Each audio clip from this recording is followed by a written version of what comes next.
Finally രേഖാചിത്രം ഇതാ OTT റിലീസിനെത്താൻ പോവുകയാണ്. അതിൻ്റെ ഒഫീഷ്യൽ അപ്ഡേഷനാണ് ഇന്നൊരു വീഡിയോ ഭാഗത്ത്. വീഡിയോയിൽ മുൻപ് വീഡിയോ ലൈക്ക് ചെയ്യുക, ചാനൽ സബ്സ്ക്രൈബ് ചെയ്യാൻ വേണ്ടി ശ്രമിക്കുക. ആസിഫ് അലി, അനുശ്വര രാജൻ, ജഗദീഷ്, മനോജ് കെ ജയൻ എന്നൊക്കെ പ്രധാന കഥാപാത്രങ്ങളായെത്തിയ ചിത്രമായിരുന്നു രേഖാചിത്രം.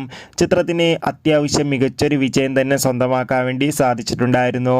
ബോക്സ് ഓഫീസിൽ നിന്ന് ഏകദേശം 50 കോടിക്ക് മുകളിൽ കളക്ഷൻ നേടിയെടുക്കാൻ വേണ്ടി രേഖാചിത്രത്തിന് കഴിഞ്ഞിട്ടുണ്ടായിരുന്നു. ഏവരുമേറെ ആകാംക്ഷയോടെ OTT റിലീസിനായി കാത്തിരിക്കുകയായിരുന്നു. ഫൈനലി രേഖാചിത്രത്തിൻ്റെ OTT അവകാശങ്ങൾ വിറ്റുപോയിരിക്കുകയാണ്. ചിത്രത്തിൻ്റെ OTT അവകാശങ്ങൾ സോണി ലീവ് എന്ന OTT പ്ലാറ്റ്ഫോം സ്വന്തമാക്കിയെന്ന് കൺഫേം ആക്കിയിട്ടുണ്ട്. ചിത്രം ഇതാ ഈ വരുന്ന മാർച്ച് മാസം 7-ാം തീയതി സോണി ലീവ് എന്ന OTT പ്ലാറ്റ്ഫോമിലൂടെ OTT റിലീസ് ചെയ്യുമെന്ന് കൺഫേം ആക്കിയിട്ടുണ്ട്.